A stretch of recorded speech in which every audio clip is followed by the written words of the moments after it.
Di video ini saya akan membahas mengenai balon dan ring jantung. Apa bedanya balon dengan ring, macam-macam balon, macam-macam ring, dan apa kegunaan masing-masing. Disimak ya videonya.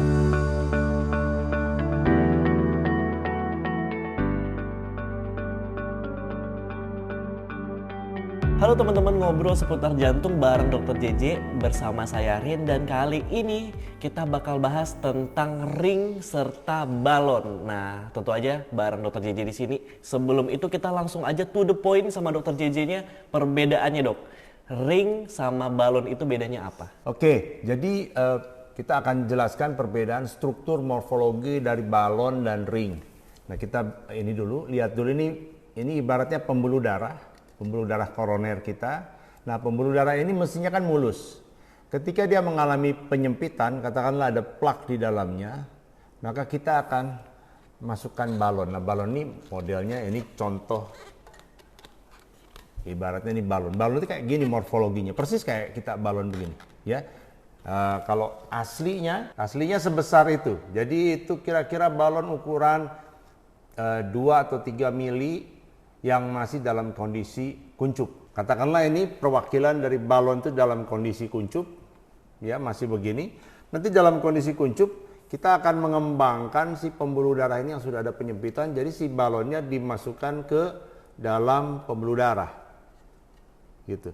Nah, nanti di ujung dari balon yang ada di luar tubuh disambungkan dengan untuk mengembangkan balonnya.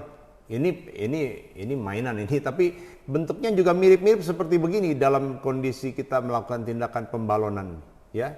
Mirip-mirip seperti ini. Jadi kalau dimasukin, nanti kita lakukan pemompaan begitu. Dilakukan pemompaan sampai dia mengembang. Nah, kurang lebih setelah dilakukan pemompaan mengembang seperti begini, jadi nanti balonnya ada di dalam sini. Begini masuk. Begitu, ya. Ini balon, bentuknya persis kayak gini nih. Cuma dalam ukuran yang lebih kecil tadi. Nah, kalau ring itu ada rangka seperti begini yang waktu dia masuk dalam kondisi yang masih ciut juga. Saya kasih lihat dalam aslinya, bentuk aslinya waktu sebelum dimasukin ke dalam pembuluh darah. Ya, kelihatan ya, kecil banget seperti itu. Kurang lebih ukurannya juga antara 2 sampai 4 mm. Itu dalam kondisi belum dikembangkan. Jadi dalam kondisi belum dikembangkan, dia dimasukkan ke dalam pembuluh darah ini. Lalu di dalam pembuluh darah nanti akan dikembangkan dan nanti menempati pembuluh darah seperti begini. Jadi jelas ya, secara struktur morfologinya balon dan ring itu sangat berbeda. Ini mulai pemasangan si balon dan ring jantung tuh ditemukannya di tahun yang sama apa gimana, Dok? Yang duluan yang mana apa gimana? Oke, Iya. Ini sudah cukup lama. Ya. Oh, oke. Udah cukup lama. Jadi untuk balon itu bukan ditemukan sebetulnya. Jadi pelan-pelan ada tindakan pembalonan di pembuluh darah sampai akhirnya seseorang dokter yang bernama Andreas Grunzig tahun 77, setelah dia mengembangkan sendiri balonnya, itu ceritanya seru banget. Itu dia mengembangkannya juga di rumahnya. Jadi homemade namanya. Jadi balonnya, saya bahkan membayangkan saya suruh bikin balon kayak gini juga nggak ngerti caranya gimana. Iya. Lah dia membuat sendiri balon untuk pembuluh darah koroner di rumahnya bersama dengan asistennya, dan pada akhirnya pada tahun 77 ada seorang pasien yang cocok untuk dilakukan tindakan itu. Pasiennya berumur 38 tahun, persis umurnya si Dr. Grunzig saat itu juga 38 tahun. Dan dipasang, di balon. Pembuluh darah yang menyempit itu di balon tahun 77. Nah, itu balon. Iya. Kalau untuk ring bukan di tahun yang sama. Ring itu kurang lebih hampir 10 tahun kemudian, tahun 86. Oh, duluan balon ya, Dok ya? Ya, duluan balon. Karena dulu waktu pertama orang berpikir pembuluh darah yang menyempit ini, awal-awalnya dulu kalau udah menyempit dan tidak bisa diapa-apakan, dengan obat nggak bisa, itu dioperasi. Operasi di bypass. Ya. Nah, kemudian si Dr. Grunzig yang mengawali, ternyata bisa dibalon. Dengan dibalon dimasukkan ini ke dalam sini tadi, ini jadi mengembang ini si pembuluh darahnya. Iya. Dianggap waktu itu sudah cukup itu udah menimbulkan kegembiraan atau antusiasme yang luar biasa di seluruh dunia karena orang merasa sekarang nggak usah dioperasi lagi, kita balon aja begitu. Tapi kemudian ternyata balon saja nggak cukup karena pembuluh darahnya terus bisa balik lagi, mengecil lagi, recoil namanya. Sehingga akhirnya pelan-pelan dunia kedokteran mencari cara dan akhirnya ditemukanlah teknologi untuk membuat tadi ring atau stent ini namanya ya. Nah itu dipasang pertama kali tahun 86 di Perancis oleh seorang dokter namanya agak susah bacanya, Jacques Puel ya. Kalau misalnya secara fungsi balon dan ring jantung itu berbeda nggak dok fungsinya? Ya jelas beda fungsinya ya. Jadi kalau tadi balon itu untuk mengembangkan plak yang menyumbat di sini dikembangkan supaya dia menjadi lebih lebar. Tetapi setelah balonnya ditarik, itu tidak ada yang mengganjal supaya plaknya tidak kembali lagi atau pembuluhnya tidak recoil, tidak balik lagi begitu. Nah, ring itu adalah untuk mengganjal, menahan gitu. Menahan, ya. Jadi dengan adanya ring ini diganjal supaya pembuluhnya jangan balik lagi. Sebab pada waktu pembalonan dulu, zaman pertama kali balon itu memang berhasil tuh si dokter Gunstick waktu awalnya membalon, tapi tidak semua pasien terus seberhasil itu dalam tindakan-tindakan selanjutnya. Setelah dibalon, lalu ada plaknya itu mengalami robekan begitu, dan beberapa robekannya menjadi terlalu berat robekannya sehingga malah jadi lebih jelek hasilnya dan harus dilakukan operasi secara mendadak. Sehingga kita harus menemukan cara bagaimana kalau dia ada robekan begitu. Akhirnya untuk mengatasi hal tersebut ditemukanlah teknologi ring ini yang robek itu diganjal pakai ini, diganjal pakai stent atau ring ini sehingga pembuluh darahnya menjadi tidak menciut lagi, tidak tertutup kembali. Jadi itu masing-masing ada bedanya begitu ya. Lah dengan kemampuannya si ring jantung tadi kan luar biasa dok, nggak butuh lagi dong kita pakai balon zaman sekarang. Oh iya, nah ini ring itu ininya ada rigi-riginya begini. Iya. Sehingga kalau pembuluh darah ini plaknya masih tebal, ini ada rigi-rigi ini dia nggak bisa lewat. Jadi untuk mempersiapkan supaya ring ini bisa lewat masuk ke sana, kita masukkan dulu yang balon. Kalau balon ini kan mulus ini. Iya. Jadi kita masukin balon di situ, dikembangkan pelan-pelan. Nah balon itu ada ukurannya 2 mili, 3 mili, tergantung pembuluh darahnya ukuran berapa. Bahkan dari 1 mili juga ada. Jadi dikembangkan pelan-pelan sampai penyempitan itu mulai melebar, sehingga cukup buat si ringnya nanti bisa masuk. Jadi balon itu untuk preparasi, untuk persiapan supaya kita bisa masukin ringnya. Bahkan setelah ringnya ada di dalam sini, kalau dilihat ringnya masih kurang besar, masih kurang nempel begitu, kita masukin lagi balon di dalam ring ini. Balon untuk melakukan tindakan sesudah di ring itu dimasukin lagi balon dalamnya, digedein lagi, gitu supaya balon ringnya nempelnya lebih bagus. Jadi tetap sampai sekarang walaupun sudah ada ring, tetap ada balon. Tapi istilahnya kadang-kadang pasien suka bilang saya dipasang balon, bukan dipasang. Kalau ring dipasang, kalau balon dilakukan pembalonan. Sebab kalau balon itu udah masuk di sini nanti ditarik keluar lagi, nggak ditinggal di dalam pembuluh darah. Tapi kalau ring habis masuk sini ya dia akan diam di sini selama-lamanya, dia diam di sini, nggak akan ditarik lagi keluar gitu. Ya jelas ya.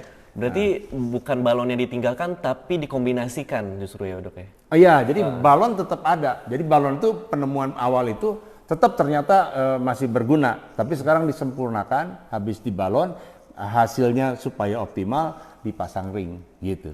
Dok, saya pernah dengar itu ring kan bisa dikasih obat dok. Buat apa gunanya, kan kita udah masang ring? Ngapain dikasih obat lagi ringnya dok? Ya, kamu betul ya. Jadi ring itu zaman yang tahun 86 itu ringnya polos. Ringnya polos itu ringnya nggak ada lapisan obat, nggak ada apa-apanya. Jadi itu sudah penemuan yang luar biasa. Tetapi ternyata dalam perkembangannya kemudian ditemukan bahwa setelah dipasang ring itu ini katakan pembuluh darah tadi ya. Jadi ringnya ini kan ada lubang-lubangnya gitu. Nah ternyata dinding pembuluh darah atau lapisan endotel namanya pembuluh darah itu bisa numbuh lagi sehingga akhirnya di dalam rongga ring itu menyempit lagi. Itu namanya dalam bahasa medis kita bilang in-stent restenosis, artinya terjadi penyempitan ulang di dalam stent atau di dalam ring. Nah, itu kemudian dipikirkan cara bagaimana untuk mengatasi ini. Kemudian pada akhirnya ditemukanlah bahwa kalau kita lapisi dengan obat di luar daripada ininya, si ringnya, dikasih obat. Nah, obatnya ini menempel di dinding pembuluh darah. Obat itu akan menghambat untuk dinding pembuluh darah untuk bertumbuh lagi. Jadi itu mengurangi kejadian in-stent restenosis tadi. Nah, ring yang tadi dulu pertama kali tahun 86-an itu kita sebut sebagai BMS. BMS itu bare metal stent atau ring yang hanya semata-mata metal saja. Lalu ring yang kemudian itu tahun 2002 itu di launching atau pertama kali dipasang, itu ring itu kita sebut sebagai DES atau drug eluting stent. Jadi ringnya itu dilapis dengan obat. Nah, obatnya dilapis di sisi luar ini. Nanti obatnya nempel ke dinding pembuluh darah dan obat itu menghambat si dinding pembuluh darah untuk bertumbuh kembali. Dengan itu angka kejadian penyempitan ulangnya menjadi jauh berkurang. Itu kan obatnya berarti diolesi di dalam ring, apa di bagian ringnya? Cairan apa gimana, Dok? Oke, jadi obatnya itu bukan diolesi ya, itu ada teknologinya ya, tidak sekedar diolesi begitu. Jadi ada polimer yang membungkus ini strat namanya dalam bahasa medisnya, ini yang begini, yang rigi-rigi itu, tapi di luarnya dilapis lagi dengan polimer namanya. Ada polimer itu membawa si obatnya itu. Nah, obatnya sendiri ada beberapa jenis ya, yang banyak waktu itu adalah nama obatnya sirolimus, kemudian generasi 2, generasi 3 nama obatnya zotarolimus, everolimus, ya itu nama-nama medis saja. Tapi obat itu fungsinya untuk nanti pelan-pelan dilepas oleh si polimer yang melapisi ini tadi, pelan-pelan dilepaskan ke ini. Bukan lapisan luar ya, ke lapisan sebelah dalam dari dinding pembuluh darah. Dia akan pelan-pelan dilepas kurang lebih beberapa bulan gitu, 2-3 bulan begitu, dan nanti obat itu akan membuat si dinding pembuluh darah itu jadi terhambat itunya, berkembangnya, bertumbuhnya. Kalau enggak nanti numbuh terus dia, karena dia merasa ada benda asing di sini, dia akan numbuh nanti jadi pelak lagi, jadi nyumbat lagi gitu. Berarti tanda kutip kayak di coating gitu ya berarti ya, Dok ya? Iya, namanya di coating. Betul. Oh iya? Ya, namanya di coating. Itu nama ininya. Nanti ada namanya, ya kita bilangnya eluting, drug eluting stent, tapi juga bisa disebut drug coated. Jadi stentnya atau ringnya di coated. Ya, seperti betul kamu, seperti mobil itu di coating. Itu persis. Ya. Itu ngomong-ngomong, ring jantung dibuatnya bahannya apa sih, Dok? Kok bisa boleh ditaruh di jantung gitu, Dok? Baik, itu juga penting. Ya, jadi ring yang generasi pertama waktu kita pakai ring yang tidak ada obatnya, nah itu bahannya stainless steel. Aman itu, Dok? Aman ternyata ya. Saya kalau teknologinya juga nggak gitu menguasai ya. Kita yang bikin kan pabriknya, dan dari penelitian digunakan bertahun-tahun, ternyata aman juga. Stainless itu baja ya. Nah, tapi kemudian kita tahu juga dalam perjalanannya bahwa dengan menggunakan stainless itu jadi tebal, kaku, kurang fleksibel. Itu kalau waktu pakai stainless itu kurang lebih ukurannya 130 mikron. Nah, kita bicara mikron, kalau tadi bicara milimeter ya. Ini mikron itu 1/1000 milimeter. Itu tipis banget itu ya. Jadi tapi itu pun juga 150 mikron ternyata 130-an mikron itu ternyata tebal juga kalau buat pembuluh darah koroner itu. Jadi di kemudian hari kita tahu bahwa itu merangsang tadi proses penyempitan ulang atau darah menggumpal begitu, sehingga generasi yang baru, generasi 2, generasi 3, waktu kita pakai ring yang ada obatnya, mulai generasi 2, 3 itu mulai pakai namanya cobalt chromium atau platinum chromium. Itu tebalnya hampir separohnya, itu 60 sampai 80 mikron. Dengan lebih tipis itu, angka kejadian komplikasinya tadi penyempitan ulang atau terjadi darah menggumpal itu lebih kecil memang. Dokter ngomong tadi ada generasi-generasi itu emang ada efeknya sama kita performanya si ring jantung itu, Dok? Oh iya, jadi ring tadi saya jelasin lagi. Ring itu untuk yang ring yang DES tadi, yang ada obatnya tadi, ada generasi 1, generasi 2, generasi 3 sekarang. Nah, makin generasi ke sini itu makin tipis, sederhananya begitu, karena bahannya tadi. Yang kedua juga obat-obatannya. Tadi walaupun sama golongannya, namanya obat golongan limus-limus itu, tapi golongan obat yang lebih baru nampaknya membuat komplikasinya lebih sedikit. Sehingga, nah kalau kita pasang ring, pasien-pasien yang udah pasang ring tahu itu bahwa itu harus minum pengencer darahnya dua macam pengencer darah selama 1 tahun. Nah, waktu awal-awal kita pasang ring itu pengencer darahnya harus diminum dua macam itu selama 1 tahun. Tapi dengan generasi ring yang lebih baru, generasi 2, generasi 3 itu minum pengencer darahnya bisa lebih singkat, jadi 3 bulan. Kenapa penting buat teman-teman ini kalau obat pengencer darah itu harus diminum? Itu mencegah supaya jangan menggumpal darah karena ada benda asing itu, ya. Tetapi kalau minum pengencer darahnya kelamaan bukan kelamaan maksudnya sampai 1 tahun, nah itu juga efek samping perdarahan juga mungkin akan meningkat. Jadi dengan ring yang generasi lebih baru ini, risiko efek samping perdarahan jauh berkurang. Karena yang tadinya setahun bisa sekarang dipersingkat jadi 3 bulan. 4 kali lebih cepat ya, Dok? Iya. Nah, kalau ring jantung ada obatnya. Kalau balon ada obatnya juga nggak, Dok? Nah, ini pertanyaan bagus ya. Jadi dulu balon tadi polos aja begitu, ya.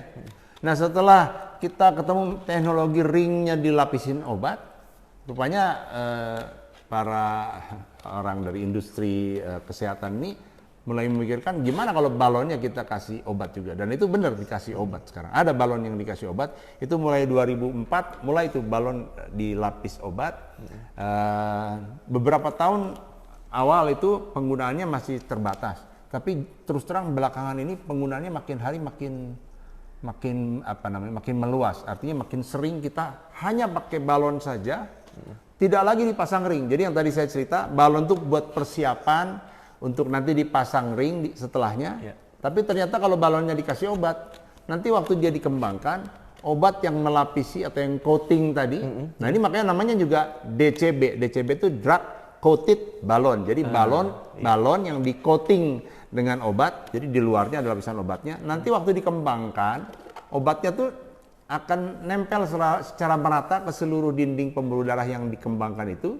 Nah, obat itu nanti yang menghambat supaya jangan numbuh lagi itunya, tanpa ring di dalamnya. Jadi ada keunggulan bahwa kita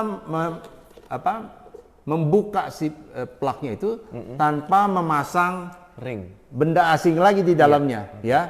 Memang ini sedang dievaluasi. Bagaimana kalau di balon aja tanpa dipasang ring, hasilnya gimana? Kelihatannya kedepannya akan lebih banyak indikasi untuk kita balon saja tanpa pasang ring, asal balonnya ada obatnya, gitu. Nah, ini sesuatu yang baru dan menggembirakan juga, ya. Cowok-cowok di Indonesia pasti lah, Dok, pernah sunat gitu kan. Saya pun pernah. Nah, punya pengalaman tuh. Kalau sunat kan benang operasinya kan bisa hilang, Dok. Kalau ring jantung bisa hilang juga nggak, Dok, di dalam pembuluh darah? Iya, ini agak loncat, tapi menarik juga pertanyaan kamu ya. Jadi kamu membayangkan bahwa benang itu kan bisa diserap di dalam tubuh gitu. Ring bisa diserap nggak gitu? Itu memang kayak menggampangkan banget, karena kalau benang kan lebih simpel ya. Tapi kamu betul. Jadi ring sempat dipikirkan bagaimana caranya ring itu bisa diserap gitu. Tapi ada, Dok? Ada, pernah ada. Iya, pernah ada. Jadi bukan pernah ada, sampai sekarang juga masih. Ya. Jadi si metalnya tadi dalam waktu 1-2 tahun yang tadinya ada di dalam sini untuk mengganjal. Nah, fungsinya dia untuk mengganjal itu kalau udah 1-2 tahun sudah tidak dibutuhkan lagi sebetulnya. Jadi kita berpikir saat itu teknologi kedokteran maksudnya ya, kalau udah nggak dibutuhkan lagi dalam 1-2 tahun kan udah stabil ini terbuka. Kalau dia bisa hilang bagus banget, sehingga dia akan balik lagi seperti pembuluh darah yang asli. Sehingga akhirnya dicoba dicari bahan yang bisa hilang setelah 1-2 tahun. Ketemu bahannya, ya. Kemudian sempat euforia begitu, kita cukup gembira karena ini ada ring baru yang bisa hilang, sehingga mirip-mirip tadi seperti di balon saja begitu, jadi nggak ada yang meninggalkan apa-apa di dalam pembuluh darah itu. Tetapi ternyata bahannya itu susah untuk menemukan bahan yang tipis yang bisa hilang. Jadi bahannya malah lebih tebal daripada ring yang pertama stainless steel tadi. Stainless steel itu sekitar 130 mikron. Bahan buat ring yang bisa hilang itu 150 sampai 170 mikron. Jadi lebih tebal. Masukinnya lebih susah karena lebih kaku dia jadinya. Jadi untuk dokter-dokter yang biasa pasang ring yang udah tipis-tipis, sekarang masukin ring yang tebal gitu terasa sekali. Masukinnya lebih nggak fleksibel, kaku gitu. Susah sekali. Kalau pembunuhannya berkelok gitu, wah kemungkinan berhasilnya jadi menurun. Dan ternyata kemudian komplikasi-komplikasinya jadi lebih tinggi malahan dengan yang ring yang bisa diserap itu. Itu ada namanya, itu BVS namanya. BVS itu bioresorbable vascular scaffold. Jadi bioresorbable itu secara biologis dia bisa diresorb, bisa diserap gitu.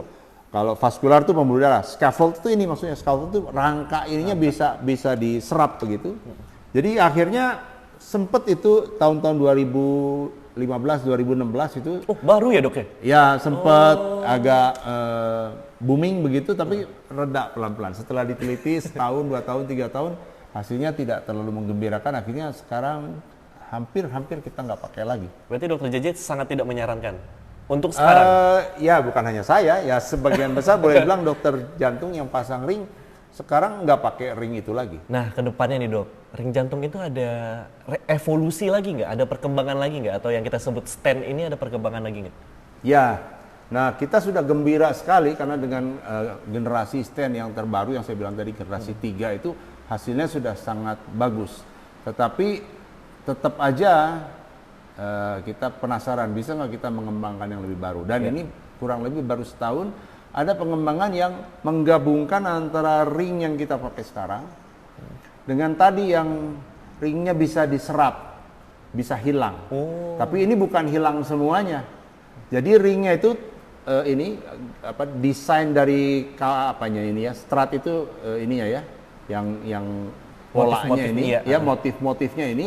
Ya, saya kasih contoh ini seperti yang menggabungkan antara ini kan ada satu jalur begini ya, satu jalur yang ini, satu jalur ini kan ada konektornya begitu.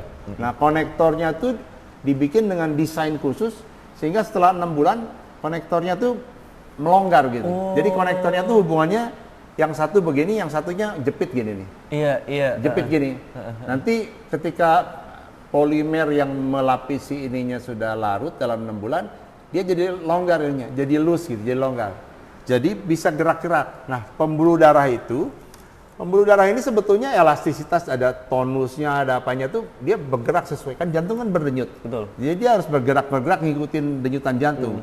Nah, kalau ada ring di dalamnya, memang diameternya jadi bagus, tapi gerakannya jadi agak kaku dia karena ada benda asing di dalamnya. Makanya tadi kalau kita bisa membuat ringnya nih diserap hilang, dia akan kembali lagi kemampuan untuk elastisitas, kelenturan ininya, tonusnya itu, gerakannya gitu. Nah, tapi dengan ini konektor satu dengan yang lainnya itu kemudian jadi longgar.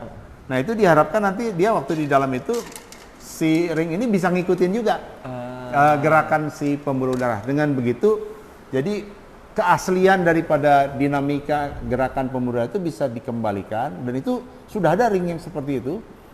Tapi baru 1 tahunan sudah diteliti dan nampaknya hasilnya menggembirakan.